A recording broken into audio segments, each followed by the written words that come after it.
오늘은 그것이 얼마나 될까라는 주제로 하나님의 말씀을 대언하겠습니다.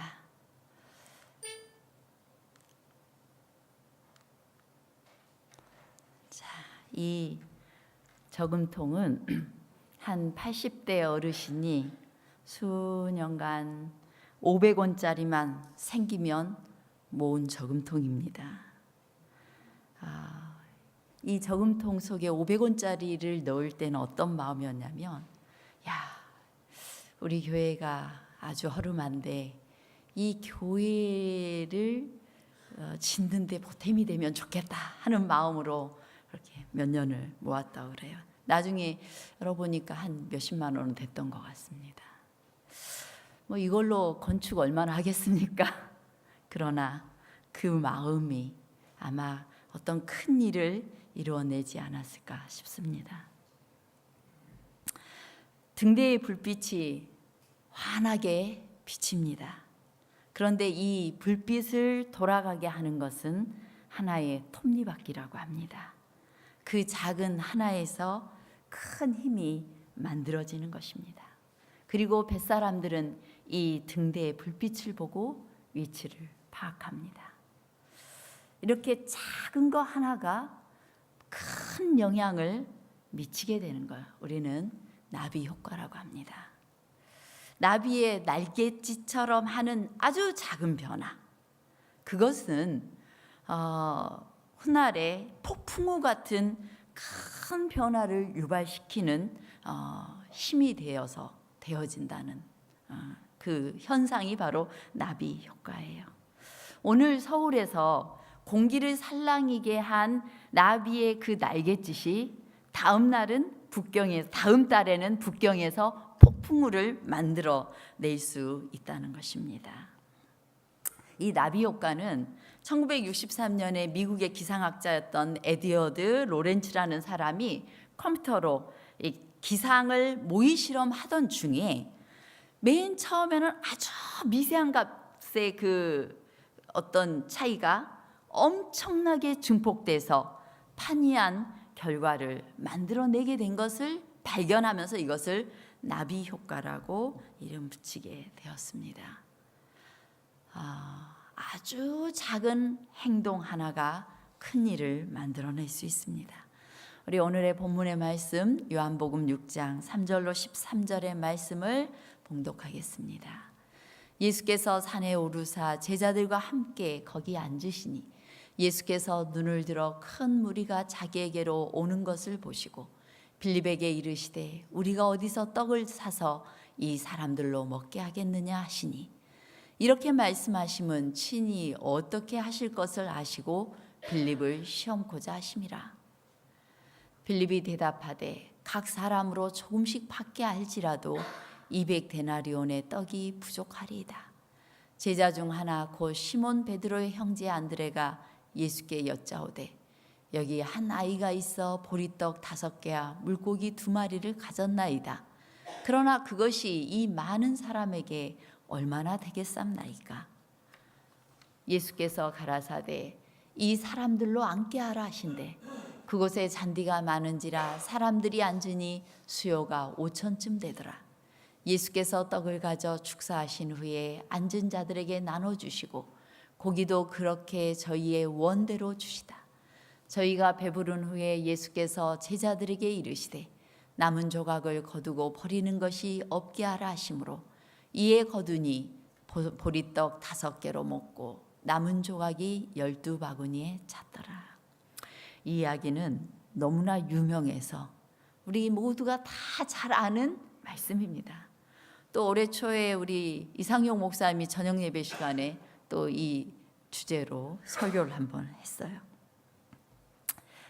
우리는 다시 한번 이 본문의 말씀을 통하여서 예수님께서 우리를 통해 주시고자 하시고 이루시고자 하시는 일들을 다시 한번 생각해 보고자 합니다. 우리가 어디서 떡을 사서 이 사람들로 먹게 하겠느냐? 이 오병이어의 사건은 보리떡 5개와 물고기 2마리로 5,000명을 먹인 이 사건은 복음서, 사복음서가 있죠. 근데 이 사복음서에 모두 기록되어 있어요. 어떤 사건은 이쪽에는 기록되었지만 다른 데는 없고, 또 다른 데는 있지만 또 이쪽에는 없는, 그것은 뭐예요? 이 4명의 저자가 다 완전히 중요하다, 이 사건은 꼭 기록해야 되겠다 했던 그 아주 중요성에 있어서 중요하게 느껴졌던 이 사건은 4복음서에 다 기록이 되어 있는 것입니다. 요한복음은 지금 무리들이 어마어마하게 몰려드는 것을 보면서 예수님이 의도적으로 빌립에게 물었다라고 말하고 있어요. 그런데 반면에 마태복음, 마가복음, 누가복음에는 빌립이 물었다 뭐 이런 내용이 없어요. 그리고 제자들이 해가 뉘어치기 전 바로 그때 늦은 시간에 이 사람들 어떻게 먹이죠? 이렇게 표현되어 있습니다. 근데 사람들이 어마어마하게 몰려들었을 때 예수님께서 먼저 식사 문제를 거론을 하셨습니다. 예수님이 먼저 그 4부분을 다 종합해보면, 4복음서를 종합해보면, 그래서 의도적으로 빌립에게 물었어요. 우리가 이 사람들한테 어떻게 어디서 떡 사서 먹게 하지? 그런데 몇 시간 후에도 해결책을 얻지 못한 빌립과 또 다른 제자들이 다시 그 문제를 이제 해질 때쯤 선생님에게, 예수님에게 가지고 와서 우리 별 수 없으니까 이 사람들 먹이지 말고 보냅시다 라고 했을 것입니다. 빌립은 베드로와 안드레와 같이 벳세다 출신이었어요. 그래서 그 지역을 잘 알고 있었습니다. 그리고 그는 어디 가서 음식을 살 수 있는지 알 수 있었어요. 그래서 예수님께서 자연스럽게 야 빌립아 이거 어떻게 하지? 라고 물었을 수도 있지만, 그러나 이 요한복음은 빌립에게 의도적으로 빌립의 믿음을 시험하기 위해서 예수님께서 질문하셨다라고 말합니다. 여러분들은 어떻게 대답하시겠습니까? 자, 봉두리 교회에 엄청난 프로젝트를 하나, 100억짜리 프로젝트가 왔어요. 이거 꼭 해야 되는데 어떡하지? 물으시면 어떡하겠어요? 일단 계산하겠죠? 우리 교인수 따져보고, 그리고 이렇게 도무지 안 되겠습니다 라고 대답할 겁니다. 그렇게 대답하는 편이 훨씬 합리적이고 이성적이에요. 빌립이 역시나 그렇게 대답을 합니다. 각 사람으로 조금씩 받게 할지라도 200데나리온의 떡이 부족하리이다. 200데나리온은 얼마예요? 하루 일당이, 그 당시에 남자들이 하루 일당이 1데나리온이었어요. 그러면 200데나리온은 200일 동안 일한 금액이에요. 200일 일하면 얼마 정도 돼요? 요즘 하루 남자들 일당 얼마씩 드립니까? 15만 원 드립니까? 예. 10만 원? 예. 10만 원에 15만 원? 예. 얼마입니까? 10일 일하면 150만 원? 정말 예. 엄청난 날 동안 일을 200일 동안 일한 그 금액이었어요. 그런데 200데나리온의 떡을 다 사가지고 되더라도 부족하겠습니다 라고 아주 계산해서 내놓은 것입니다. 그런데 이 비관적인 이 수치, 정말로 그 하루 한 끼를 먹이기 위해서 200데나리온 투자한다고 하면은 온 교인들이 난리 날 거예요. 우리 교회가 미쳤습니까? 왜 그 쓸데없는 짓에 그 사람들이 한 끼 먹는다고 해서 고마워할 줄 아십니까? 이러면서 온갖 이야기를 다 할 거예요. 그런데 이 빌립이 그렇게 말을 하고 있는 것입니다. 그런데 이 비관적인 대답은 예수님의 문제 해결을 더 인상적으로 또 강렬하게 만드는 것이었습니다. 이 빌립이 영원히 이 사건을 잊을 수 있었을까요? 그의 평생에 잊을 수 없을 것입니다. 아마도 우리가 그래요. 하나님은 때로 우리의 믿음을 시험하십니다.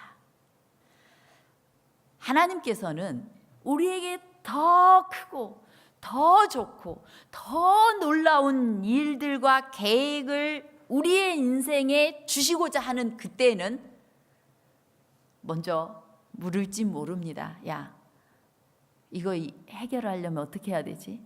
그럴 때 우리는 보통 이거 도무지 가능성 없습니다. 제 인생에서는 일어날 수 있는 일이 아니고 될 수 있는 문제가 아닙니다 라고 대답할 수밖에 없는 그 바닥까지 어쩌면 예수님께서는 이끌어 갈지 모릅니다.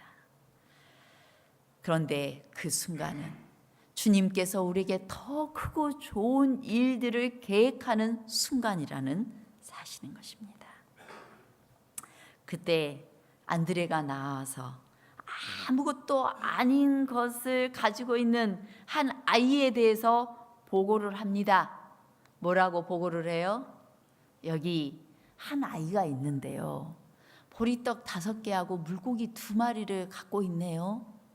야, 근데 여러분 이런 생각 해봤어요? 한 아이가 먹기에 지금 자기 식사 싸왔을 텐데 보리떡 몇 개? 5개, 물고기 2마리, 이 정도면 어때요? 완전 배 찰 것 같지 않아요? 너무 배부를 것 같지 않아요? 그런데 이 5개의 떡은 정말 보리가루, 그러니까 밀이 보리보다 더 비쌌기 때문에 밀을 사기가 어려운 사람들이 먹는 아주 가난한 사람들의 음식이었어요. 그리고 물고기 2마리는요, 동양 사람들이 흔하게 말린 것을 그냥 먹도록 한 것이었는데 이게 반찬 삼아 먹는 짭조름한 그런 생선이었을 것입니다. 그런데 그 물고기가 아주 작았다고 그래요. 별거 아니었어요. 이제 안드레는 이 궁여지책으로 아이의 식사를 가지고 왔어요. 그리고 이 사실상 5,000명이지만 남자 장정만 5,000명이었다는 소리거든요. 여자들과 아이들을 다 포함하면 10,000명은 좋게 넘었을 것입니다. 그런데 이 안드레가 와서 그렇게 말해요. 그것이 이 많은 사람에게 얼마나 되겠습니까? 이 사람 뭐 누구 코에 붙이겠습니까? 누구 입에 붙이겠습니까? 이렇게 이야기를 합니다. 안드레는 거의 기대하지 않았습니다. 이 빵 5덩이와 작은 물고기 2마리는 그야말로 불가능의 상황을 극적으로 말해주는 것이었습니다. 예수님은 안드레가 헛일입니다 라고 말한 그것을 취해서 어마어마한 하나님의 일을 이루는, 하나님의 능력을 드러내는 수단으로 이용하셨습니다. 예수님은 하나님의 영광을 드러내시기 위해서 가장 어두운 상황을 허락하시며 그것은 가장 놀라운 일이 내 인생에 일어날 수 있을 것임을 내포하고 있는 것입니다. 자, 이거 황당한 이야기, 내 생에는 절대 안 일어날 이야기인가요? 우리는 살아계신 하나님, 하늘에 승천하셔서 우리를 위하여 기도하고 계시는 예수님을 믿고 계십니까? 예, 별로 안 믿고 계실 것 같아요. 여러분 목소리로 봐서. 여러분 그런 하나님을 믿고 계십니까? 네, 우리는 그런 하나님을 믿습니다. 믿음은 그럴 때 믿는 것입니다. 예수님께서 이 사람들로 앉게 하라고 말씀하십니다. 이제 사람들을 떼지어 앉게 했습니다. 이 장면은 집에서 부자 사람들이 식탁에 둘러앉아서 이렇게 원으로 둘러앉아 있는 그런 한 모퉁이는 비워두고 집에서 종들이 왔다 갔다 하면서 봉사하게 만들면서 이렇게 앉게 하라라는 개념을 말하고 있어요. 왜냐하면 여기에서 앉게라는 이 단어가 헬라어로 눕다, 기대다라는 의미를 갖고 있거든요. 근데 상류층의 사람들은 이렇게 비스듬히 이렇게 눕고 기대가지고 종들이 다 서비스 해주는 거 그냥 받아서 먹는 그러한 그 관례가 있었습니다. 그런 장면이었어요. 근데 이 사람들 안깨라 이 단어가 그 상류층에 쓰여졌던 그 단어였다는 것이에요. 예수님께서는 사람들이 도대체 예수님 뭐 하려고 그러는 거야? 밥도 없는데, 음식도 없는데. 그런데 최고의 대우를 해주기 위하여 그렇게 자리 정돈을 하도록 한 것입니다. 그 다음에 무슨 일이 일어납니까? 자, 축사하신 후에 앉은 자들에게 나눠주시고 고기도 그렇게 저희의 원대로 주셨다고 말씀하십니다. 원대로 주시다. 이제 예수님께서 축사하셨습니다. 이 마태, 마가, 누가복음, 이걸 공간복음이라고 하는데, 공간복음서에서는 헬라 원어로 쓸 때 율로게어라는 단어를 써요. 그래서 축복을 빌었다라는 단어를 쓰는데, 요한은 다른 단어를 씁니다. 무슨 단어를 쓰냐면 유카리스테오라는 단어인데, 이건 고마워하다, 감사하다라는 단어를 쓰고 있어요. 곧 예수님께서 이들을 위하여서 기도를 하실 때 어떤 마음으로 기도하셨다는 거예요? 하나님, 이 백성들에게 먹을 것을 주심을 인하여 감사합니다 하면서 감사의 기도를 했다는 것입니다. 흔들림 없는 하나님에 대한 큰 신뢰가 예수님에게 있었던 것입니다. 그리고 예수님께서는 하나님이 이 이적을 이루실 것에 대한 그 하나님의 능력을 부각시키는 그러한 기도를 하고 계신 것입니다. 예수님은 온전히 하나님의 능력에 의지했고 감사 기도를 드림으로 신뢰를 표현하신 것입니다. 자, 엘렌 G. 화이트는 그렇게 리뷰 앤 헤럴드지에 이렇게 기고했어요. 인성을 쓴 생애 동안 구주는 하나님께 깊이 의지하였다. 그는 아버지의 능력이 모든 것을 위하여 충분하다는 것을 알았다. 그리스도는 음식에 아버지의 축복이 임하기를 기도하였고 그리하여 그 축복이 이르러 왔다. 자, 예수님은 스스로 이 일을 할 수 있는 분이었을까요? 없는 분이었을까요? 할 수 있었어요. 그런데 왜 예수님은 하나님을 전적으로 의지하는 모습을 보이고 계실까요? 인간으로 오신 예수님께서 우리에게 본이 되고자 하셨습니다.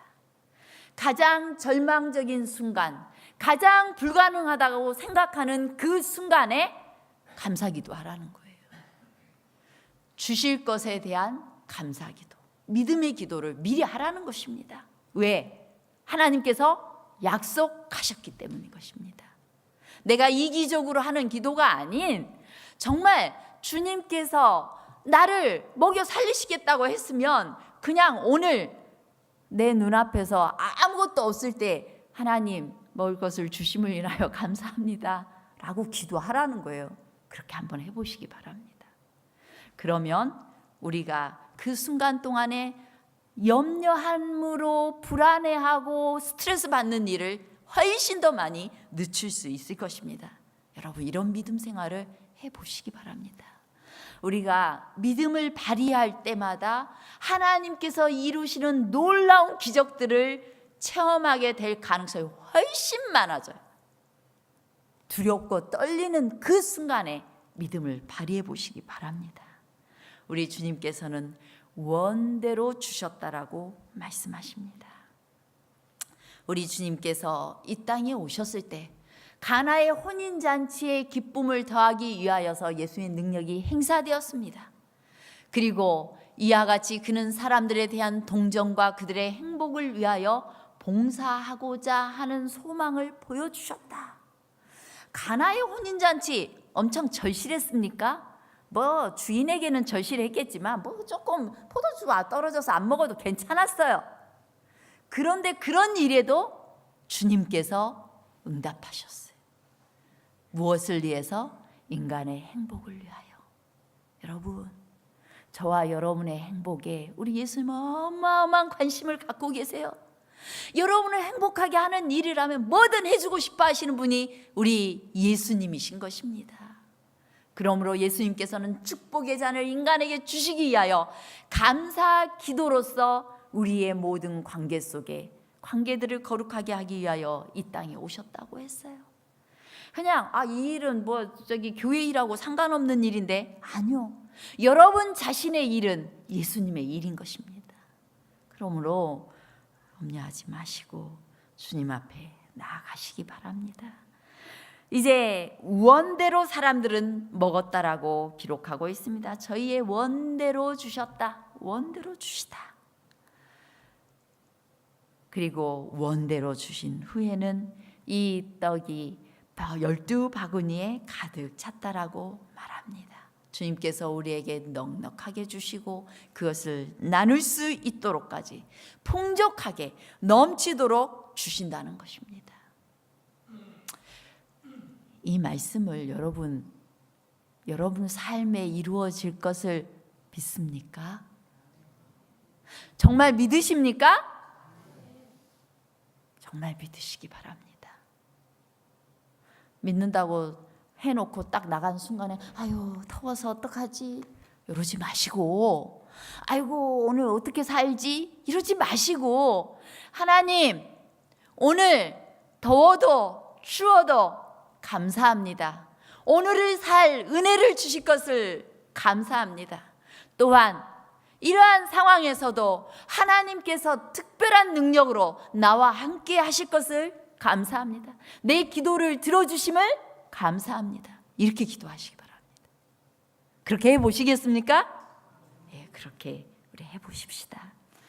제가 한 동영상을, 그럼 우리가 어떤 믿음 생활을 해야 할 것인지 생각해보고자 동영상을 하나 보도록 하겠습니다. 네, 동영상 보여주시기 바랍니다.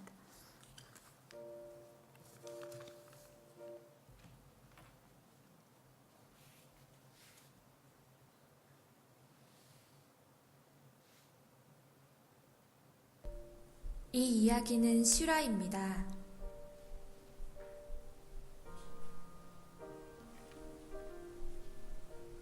중국 모우스 사막. 황사의 진원지답게 생명을 거부하는 사나운 모래바람이 휘몰아치는 그곳에 한 여인의 작은 발자국이 있다. 거친 모래 언덕 위에 풀씨를 뿌리는 여인. 이 풀씨들이 자라서 모래바람을 막는 전선을 형성해야 그녀가 원하는 큰 나무를 심고 자라나게 할 수 있다. 모래가 움직이는 한 사막에서 살아남을 수 있는 나무는 없다.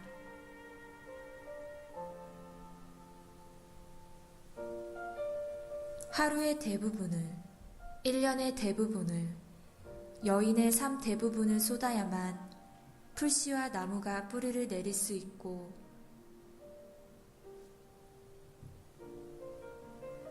한 여인의 눈물을 쏟아 부어야만 생명을 피울 수 있는 사막.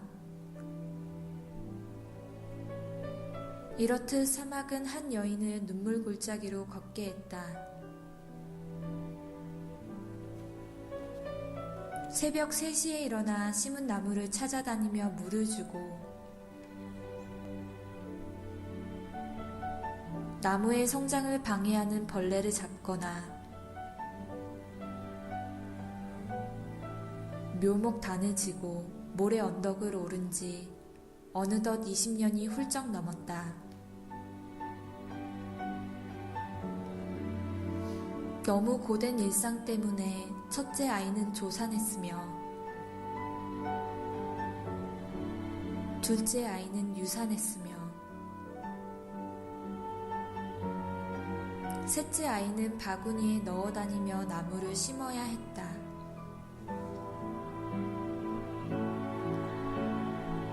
그녀가 삶과 눈물을 다 쏟으며 모든 생명을 거부하는 이 땅에 나무를 심는 이유는 무엇일까?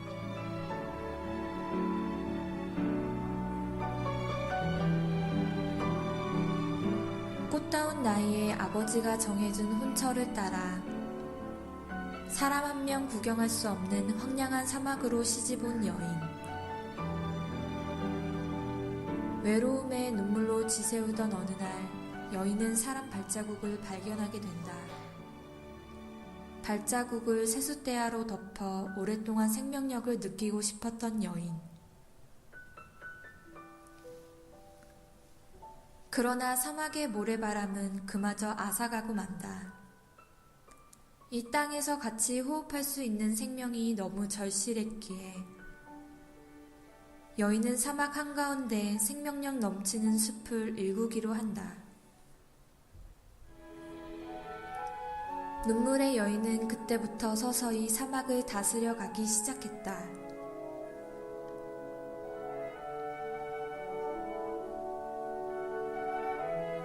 사막에 생명을 불어넣었던 한 여인의 20년. 얼굴에 모래가 핥히고 간 자국이 선명해진 지금 그녀는 어느 때보다 기쁘다. 바구니에 넣어서 키웠던 여인의 아들과 많은 사람이 온갖 채소와 동물이 사는 생명력 넘치는 땅에서 살게 된 것이다.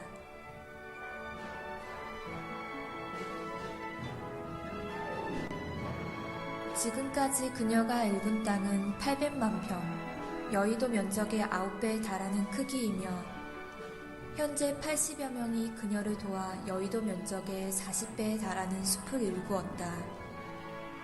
이곳 나무 한 그루의 가치를 아는 유일한 여인. 이 눈물의 여인이 결국 사막을 다스리고 숲을 일구어냈다. 울며 씨를 뿌리러 나가는 자 반드시 기쁨으로 그 곡식단을 가지고 돌아오리로다.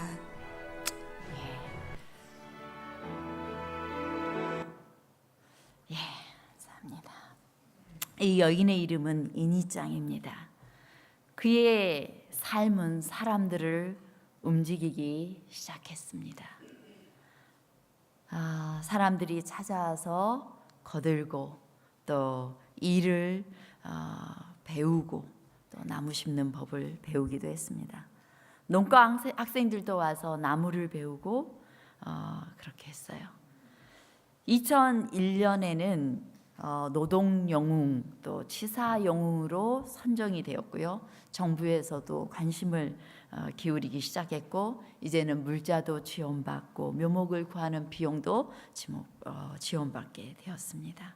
그런데 그녀는 여전히 새벽같이 일어나서 나무 심고 묘목에 물을 주고 밭을 돌보는 성실한 일상을 계속한다는 것입니다. 여러분, 이 사막에서 무슨 생명력이 싹틀 수 있을까 생각하는 사람만 있으면 아무 일도 되지 않습니다. 우리는 사막 속에 씨앗을 뿌리고 그리고 그 씨가 자라날 것을 꿈꿔야 합니다. 그것이 믿음입니다. 주님께서는 이 봉두리교회 그리고 여러분 개개인의 삶에 이러한 믿음을 활용하기를 간절히 바라고 계십니다. 세상 사람과 우리가 다른 것, 하나님이 마음에 없는 사람과 다른 것은 믿음입니다. 믿음을 발휘하는 것입니다. 누구에 대한? 우리를 결코 실망시키지 않으실 살아계신 하나님에 대한 믿음과 신뢰를 갖는 것입니다. 그것이 머릿속에 있지 않고 우리의 가슴에 있고 실제로 살아계신 분인 것처럼 믿어야 되는 것입니다. 이제 우리는 큰 계획을 하고 있습니다. 자, 8월 3일에서 5일은 무슨 날입니까? 무슨 날이에요? 예, 매년 있는 어린이 성경학교. 우리 교회는 10명의 어린이가 있기 때문에 아이들 뭘 힘을 안 써도 되고 뭐 그냥 어린이부에서 잘하면 되는 성경학교죠?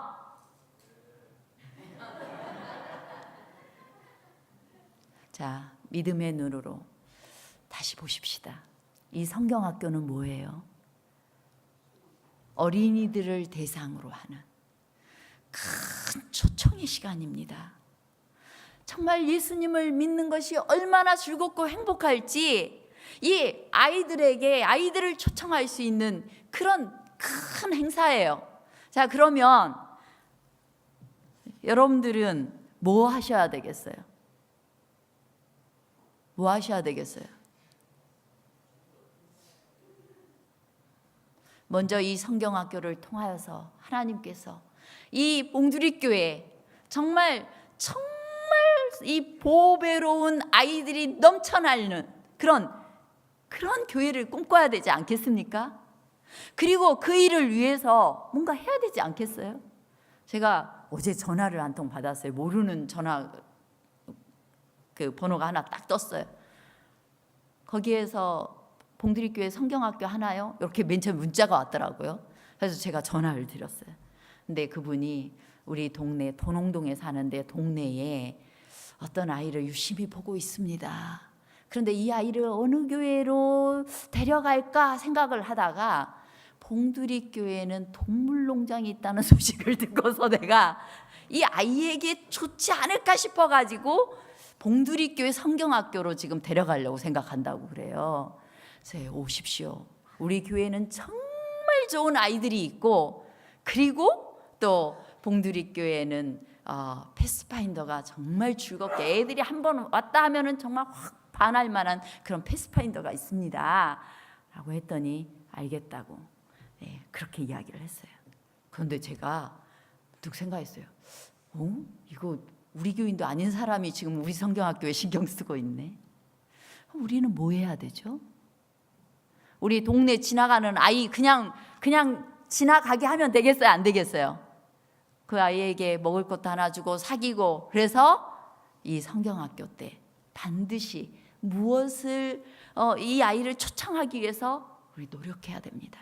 그거는 어린이 교사들이 해야 되는 일이 아니라 누가 해야 돼요? 누가요? 우리들이 해야 될 일이에요. 자, 어린이들 한 명씩 꼭 데려오십시오. 그거 못 하시려면 아이스크림 사들고 들여다보기라도 하시기 바랍니다. 성경학교 시간에. 그리고 교사에게 무엇이 필요할지, 또 이 아이들을 위해서 무엇을 해야 될지 살피시기 바랍니다. 무슨 눈으로? 믿음의 눈으로. 하나님께서, 예수님께서 이 성경학교를 통하여서 무슨 계획을 하고 계시기 때문에 이 아이들을, 이 지역에 있는 아이들을 먹이시고 또 그 아이들을 초청하실 계획을 하고 계시기 때문입니다. 그러므로 우리가 같은 꿈을 가지고 이 일에 함께 하십시다. 자, 이날은 무슨 날이에요? 무슨 날이에요? 예, 그냥 하루 잘 놀고 오면 되는 날이죠? 아니요. 교회가 쓰고 있는 여러분 모든 사람에게 무료로 이 자리에 갈 수 있도록 교회가 한 것은, 여러분 그냥 수고했으니까 잘 쉬어가십시오. 행복하십시오. 물론 이것도 하나의 목적이 있습니다. 여러분 행복하기를 원합니다. 바닷가에 가셔서 행복하고 즐겁게 가족들과 함께 하시기 바랍니다. 이번에는 딱 금요일의 예배, 안식일 예배 외에는 다 자유로운 시간이에요. 그 시간에 바다에서 실컷 물놀이도 하시고 함께 하십시오. 근데 이 자리가 어떤 자리가 되어야 되겠어요? 예, 옆집 친구 초청해서 오십시오. 그래서 오면은 저 사람 모르는 사람 왔네, 저 사람 교인도 아닌데 왜 안 나? 이러면 되겠어요? 안 되겠어요? 그 사람이 오면 온 교인들이 내가 데려온 사람인 것처럼 어떻게 해야 되겠어요? 확 싸고 이것도 먹어보라고 하고, 좀 저기 참 인상 좋다고 그러고 다음에 우리 교회 같이 다니자고, 이렇게 하는 특별한 날이 되어야 되는 것입니다. 그래서 이 10일부터 11일은 어른들을 위한 전도의 기간이에요. 자, 이 자리에 여러분 함께 하시겠습니까? 예, 함께 하시기 바랍니다. 아유, 나는 귀찮아가지고 더운데 나가기 싫어가지고, 이런 마음 하지 말고 옆에 누군가 데려갈 사람 있으면 내가 싫어도 가시기 바랍니다. 하셔서 그를 사랑으로 구워 삶으면서, 왜? 예수님께서 그를 구원할 계획을 이 시간을 통해서 하고 있기 때문인 것입니다. 자, 그렇게 우리 해보십시다. 그 모든 하나하나가 아유 이것 가지고 뭘 할까? 이 떡덩어리 이번에 하는 행사로 뭘 할까? 이렇게 생각하지 마시고 이걸 주님께 가지고 가서 주님께서 크고 놀라운 일을 하실 수 있도록 그렇게 내어드리게 되시기를 간절히 바랍니다. 여기 마지막으로 이 다리만 좀 소개하겠습니다. 샌프란시스코에 있는 금문교입니다. 무려 6차선으로 나 있고 길이는 2,825m예요.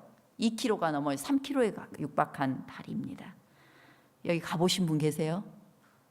예, 손춘심 집사님 가봤나 봐요. 고개 끄덕이시. 전 못 가봤어요. 이야기만 들었어요.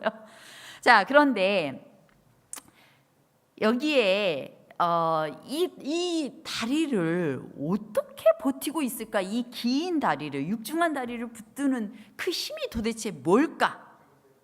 그 힘은 함께함이 있다고 그래요. 함께함. 227m의 주탑에 매여 있는 1m 굵기의 철선이 있다고 그래요. 1m. 1m면 어마어마한 철선이죠. 그 철선이 하나의 쇠붙이가 아니래요. 이 건물을 이렇게 지탱시키는 것이 머리카락보다도 약간 굵은 철사 2,700개의 철사 가닥이 이렇게 묶어져 가지고 꼬여져 가지고 이 1m의 이 하나의 철선을 만들었다고 해요. 그래서 한 가닥 한 가닥은 맨손으로 끊을 수 있을 만큼 약하지만 2,700개가 함께 붙어 있을 때는 그 엄청난 하중의 다리를 붙들 힘을 갖게 된다는 것입니다. 여러분, 주님께서 우리에게 우리의 봉사를 통하여서 큰 일을 이루시고자 하십니다. 하나님의 전사들은 땅에서 하늘로, 하늘에서 땅으로 항상 왕래하고 있다.